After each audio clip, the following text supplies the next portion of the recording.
ప్రతిపాదిస్తున్నాం. సమగ్ర సామాజిక ఆర్థిక విద్యా ఉపాధి రాజకీయ మరియు కుల సర్వే సామాజిక ప్రజాస్వామ్యానికి అవసరమైన ప్రణాళికల రూపకల్పనకు మొదటి మెట్టు. మేము చేపట్టిన కులగణన చారిత్రాత్మక అసమానతలను రూపుమాపే లక్ష్యంతో గతంలో ఎన్నడూ చేపట్టని సామాజిక ఆర్థిక విద్యా ఉపాధి రాజకీయ మరియు కుల సర్వేను తెలంగాణ ప్రభుత్వం నిర్వహించింది. కుల ఆధారిత గణన గురించి ఎన్నో దశాబ్దాలుగా డిమాండ్లు కొనసాగుతున్నాయి. సముచిత ప్రాతినిధ్యం మరియు వనరుల సమాన పంపిణీని నిర్ధారించేందుకు ఇది అత్యంత ఆవశ్యకం. ఈ సర్వే రాష్ట్ర చరిత్రలోనే విస్తృతమైన శాస్త్రీయ పారదర్శక డేటా సేకరణ కార్యక్రమంగా నిలిచి మొత్తం 1.12 కోట్ల కుటుంబ వివరాలను సేకరించింది.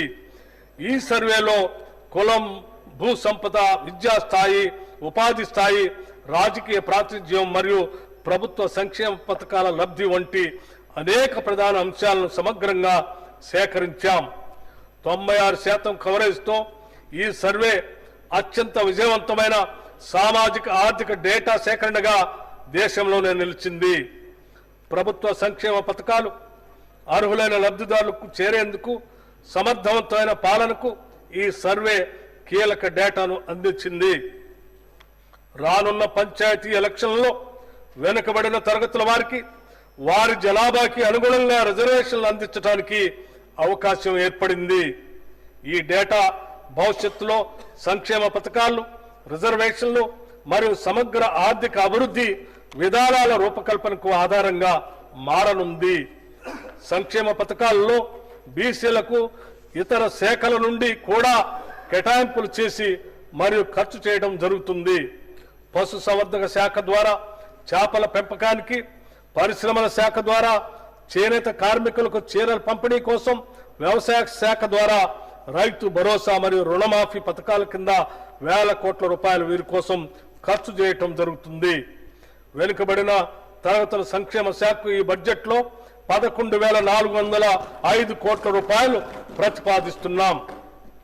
రాష్ట్రంలోని చేనేత, మరమగ్గాల కార్మికుల సంక్షేమం, సమగ్ర అభివృద్ధి కోసం తెలంగాణ ప్రభుత్వం చేనేత అభయహస్తం పథకాన్ని అమలు చేస్తుంది.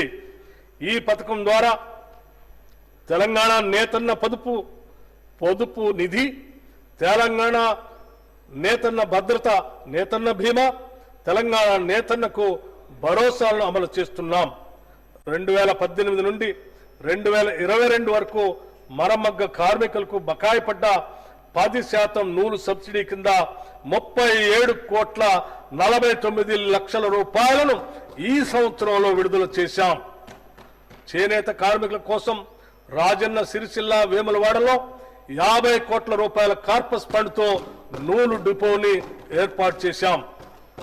రాష్ట్రంలో స్వయం సహాయక సంఘాల్లో ఉన్న 64.7 లక్షల మంది సభ్యులకు ఏటా 2 నాణ్యమైన చీరలు ఇవ్వాలని నిర్ణయించాం. ఈ చీరలను తయారు చేసే బాధ్యత మన రాష్ట్ర నేతన్నలకే అప్పగించాలని కూడా నిర్ణయించాం. చేనేత రంగానికి ఈ బడ్జెట్లో 371 కోట్ల రూపాయలు ప్రతిపాదిస్తున్నాం. రాష్ట్రంలో మైనార్టీల భద్రతకు, సంక్షేమానికి మా ప్రభుత్వం ప్రాధాన్యతనిస్తుంది. రాష్ట్ర ప్రభుత్వం నిర్మించబోయే యంగ్ ఇండియా రెసిడెన్షియల్ స్కూల్స్ లో వివిధ ప్రాంతాల్లో ఉన్న మైనార్టీ రెసిడెన్షియల్ స్కూల్స్ కూడా అంతర్భాగం అవుతాయి. తద్వారా మైనార్టీ విద్యార్థులు కూడా ఇతర విద్యార్థులతో పాటు అత్యుత్తమ విద్యను అభ్యసించే అవకాశం కలుగుతుంది. ముస్లిం సోదరులు అతి పవిత్రంగా భావించే హజ్ యాత్రకు తగిన నిధులు కేటాయించాం. హజ్ 2024 యాత్రకు 11,446 మంది వెళ్లటం తెలంగాణ చరిత్రలో ఒక రికార్డు. రాజీవ్ యువ వికాసంలో భాగంగా మైనార్టీ సోదరీమణులకి 840 కోట్ల రూపాయలతో స్వయం ఉపాధి పథకాలు చేపడతాం. మైనార్టీ సంక్షేమ శాఖకు ఈ బడ్జెట్లో 3,591 కోట్ల రూపాయలు ప్రతిపాదిస్తున్నాం. ఎంఎస్ఎంఈ పాలసీ ద్వారా సూక్ష్మ, చిన్న, మధ్యతరహా పరిశ్రమలు ఎదుర్కొంటున్న కీలక సవాళ్లను పరిష్కరించే లక్ష్యంతో ఎంఎస్ఎంఈ పాలసీ 2024ను తెలంగాణ ప్రభుత్వం తీసుకొని వచ్చింది. రాబోయే 5 ఏళ్లలో ఎంఎస్ఎంఈల అభివృద్ధి కోసం 4,000 కోట్ల రూపాయలు ఖర్చు చేసి 25,000కు పైచిలుకు కొత్త ఎంఎస్ఎంఈ పరిశ్రమలను స్థాపించడానికి లక్ష్యంగా పెట్టుకున్నాం. ఈ పాలసీతో స్వయం సహాయక బృందాలు ఎంఎస్ఎంఈలుగా మారేందుకు అన్ని దశల్లో సహాయం అందిస్తాం. నూతన పారిశ్రామిక పార్కుల్లో 5% ప్లాట్లు మహిళా పారిశ్రామికవేత్తలకి, 17% SC/ST పారిశ్రామికవేత్తలకి కేటాయించాలని నిర్ణయించాం. ప్రభుత్వం SC/ST పారిశ్రామికవేత్తలకి 50 లక్షల రూపాయల పరిమితికి లోబడి 50% వరకు భూమి ధరలో రాయితీని ఇస్తుంది. అదనంగా ప్రైవేట్ ఫ్యాక్టరీ కాంప్లెక్స్ల అభివృద్ధిని ప్రోత్సహించడానికి ప్రభుత్వం స్టాంప్ డ్యూటీ తగ్గింపులు, విద్యుత్ వినియోగ ఛార్జీలు మరియు భూమి ధర రాయితీలు అందిస్తుంది. ఆర్థిక సవాళ్లను పరిష్కరించడానికి పాలసీలో మూలధన పెట్టుబడి రాయితీ పథకాన్ని కూడా ప్రవేశపెట్టాం. మెగా మాస్టర్ ప్లాన్ 2050 నాటికి తెలంగాణ రాష్ట్రం అంతటా పారిశ్రామిక అభివృద్ధి జరగాలనే లక్ష్యంతో మెగా మాస్టర్ ప్లాన్ 2050 పాలసీని ప్రభుత్వం రూపొందించింది. హైదరాబాద్ ఒక్కచోటే పారిశ్రామిక ప్రగతి కేంద్రీకృతం కాకుండా పారిశ్రామిక వికేంద్రీకరణ జరిపి తెలంగాణలోని అన్ని ప్రాంతాలు హైదరాబాద్ తరహాలోనే అభివృద్ధి చెందాలన్నది ఈ పాలసీ ప్రధాన లక్ష్యం. రాష్ట్రంలోని అన్ని ప్రాంతాల్లోనూ ఐటీ, ఫార్మా, హెల్త్తో పాటు food processing, sports, automobile, garments, metal wear, చేనేత ఆభరణాల తయారీ మొదలైన క్లస్టర్లను ఏర్పాటు చేసి పరిశ్రమలను అభివృద్ధి పరచడానికి కావలసిన అన్ని చర్యలు చేపడుతున్నాం. అంతేకాకుండా హైదరాబాద్ వరంగల్ పారిశ్రామిక కారిడార్ను NH 163కి ఇరువైపులా ఏర్పాటు చేస్తాం. రంగారెడ్డి, మహబూబ్నగర్ జిల్లాల పరిధిలో గ్రీన్ ఫీల్డ్ ఫార్మా క్లస్టర్లు ఏర్పాటు చేయాలని భావిస్తున్నాం. ఔషధాల తయారీ కంపెనీలకు, బయోటెక్ మరియు లైఫ్ సైన్సెస్ కంపెనీలకు కావలసిన మౌలిక సదుపాయాలు కల్పించి గ్రీన్ ఫీల్డ్ ఫార్మా క్లస్టర్ల ఏర్పాటుకు ప్రభుత్వం తోడ్పడుతుంది.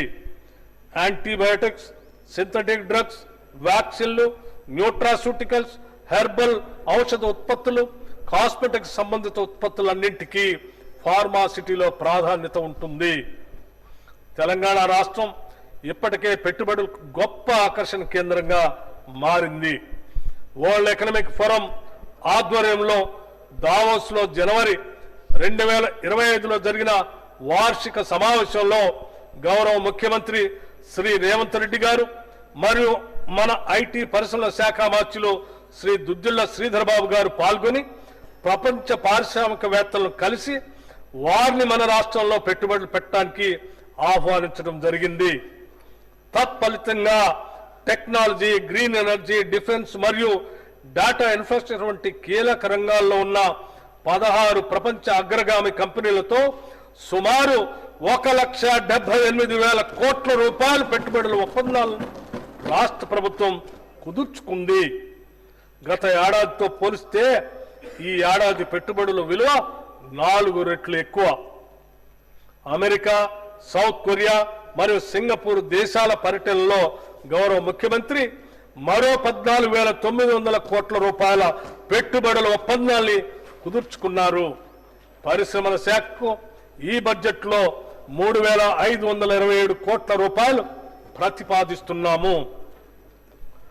ఇన్ఫర్మేషన్ టెక్నాలజీ మరియు ఐటీ ఆధారిత సేవలకు సంబంధించిన సేవా రంగం అభివృద్ధికి దోహదపడితే సానుకూల ప్రభుత్వ కీలక నిర్ణయాల ఫలితంగా ఇన్ఫర్మేషన్ టెక్నాలజీ రంగం గత సంవత్సరంగా ఎంతో అభివృద్ధి చెందింది.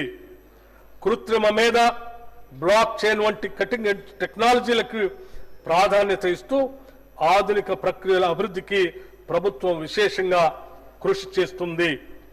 రాష్ట్ర ప్రభుత్వం గత సంవత్సరం సెప్టెంబర్ నెలలో ఆర్టిఫిషియల్ ఇంటెలిజెన్స్ గ్లోబల్ సమ్మిట్ 2024ను అత్యంత ప్రతిష్టాత్మకంగా నిర్వహించింది. యూకే,